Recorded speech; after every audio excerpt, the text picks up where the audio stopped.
Hello guys, इस video में explain करने वाला हूं मैं डामर सीरीज के 6th एपिसोड को।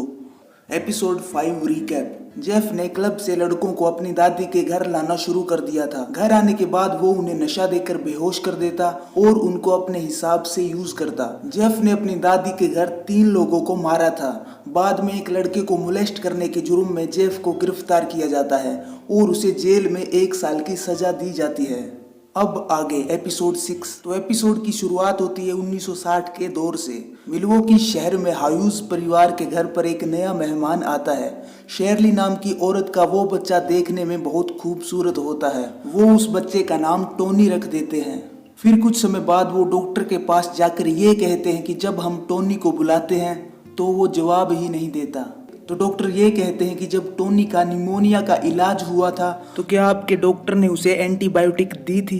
तो शेरली कहती है हाँ, एम्पिसिलिन और जेंटामिसिन। फिर डॉक्टर कहता है कि हाल ही में पता चला है कि जेंटामिसिन ऑटोटॉक्सिक है, जो कि बच्चे को सुनने की शक्ति के लिए खतरनाक है। आपके बच्चे टोनी को बहुत एंटीबायोटिक दी गई थी तो अब उसके सुनने की शक्ति हमेशा के लिए खत्म हो चुकी है, यानी आपका बेटा बहरा है। ये वही लड़का है जिसे मैंने पिछले एपिसोड के लास्ट में गूंगा कहा था, लेकिन ये बहरा होता है। खैर, फिर एक सीन आता है जिसमें टोनी बड़ा हो चुका होता है और बार में डांस करता हुआ दिखाई देता है। फिर वहाँ उसकी एक मैनी नाम के लड़के से मुलाकात होती है। टोनी लिप रीडिंग करना जानता है और टोनी नोट्स लिखकर मैनी से बात करता है।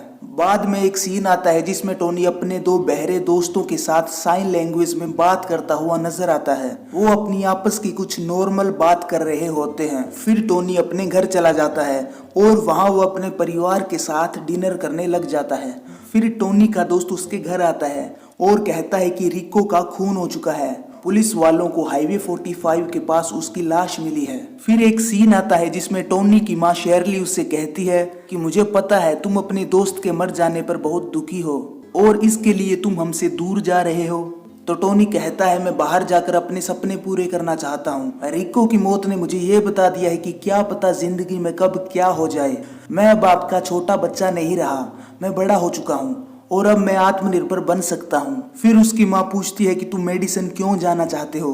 तो टोनी कहता है वहाँ कॉलेज टाउन है और वहाँ मैं फोटोग्राफर से भी मिलूंगा, क्योंकि टोनी एक मॉडल बनना चाहता था। वो मेडिसन में कई जगह काम की तलाश करता है, लेकिन बहरा होने के कारण लोग उसे काम पर नहीं रखते। फिर टोनी एक कपड़ों की दुकान में जाता है। उस दुकान का मालिक टोनी से साइन लैंग्वेज में बात करता है और कहता है कि मेरी बहन भी बहरी है। फिर टोनी को वहाँ पर काम मिल जाता है। बाद में टोनी एक पोस्टर को देखता है और उस पर लिखे फोटोग्राफर के पास चला जाता है और मॉडल बनने के लिए उससे फोटोज खिंचवाता है। बाद में वो फोटोग्राफर उससे कहता है कि तुम बहुत सेक्सी हो, मैं तुम्हारी ब्राउन स्किन को लिक करने के लिए कुछ भी करूंगा। फिर टोनी नोट्स में लिखकर कहता है कि मैं सच्चे प्यार को ढूंढ रहा हूँ, क्या वो यहाँ रहता है? ये पढ़कर फोटोग्राफर कहता है चलो मैं वापस तुम्हारी फोटोज खींचता हूँ। फिर एक सीन आता है जिसमें टोनी वापस अपने मिल्वॉकी शहर में आ जाता है और अपनी फैमिली के साथ खाना खा रहा होता है। तब उसकी बहन कहती है कि मेरा अल्ट्रासाउंड आ गया है, मेरे पेट में एक लड़की है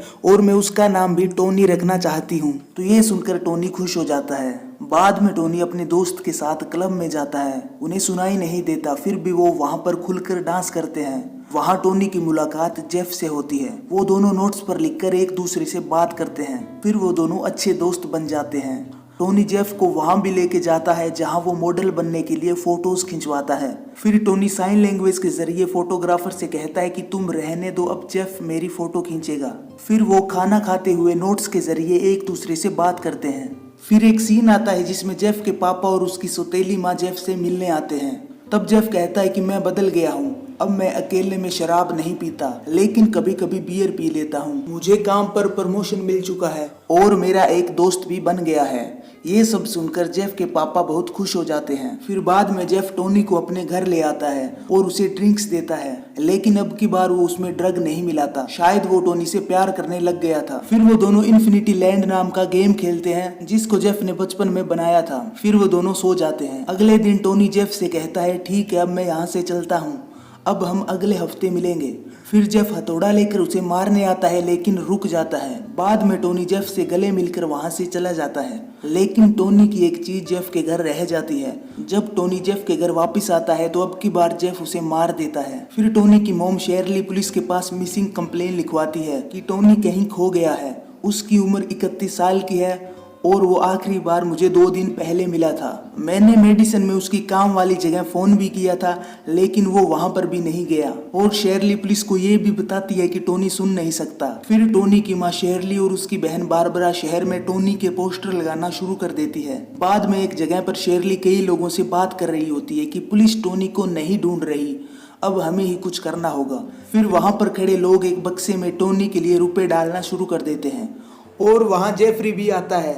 वो भी बॉक्स में रुपए डालकर चला जाता है। फिर बाद में जब जेफ घर जाता है तो 3-4 बियर पी जाता है और नशे में टोनी के घर पर कॉल करता है क्योंकि टोनी के आईडी कार्ड उसी के पास थे।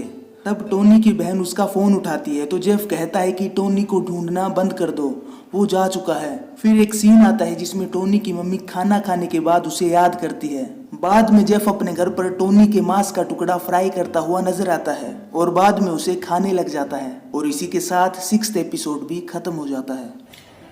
तो आपको ये वीडियो कैसी लगी कमेंट करके ज़रूर बताएं और इसके अगले यानी 7th एपिसोड की एक्सप्लेन वीडियो आपको जल्द ही मेरे YouTube चैनल पे देखने को मिलेगी। तब तक आप इस चैनल को सब्सक्राइब कर लें।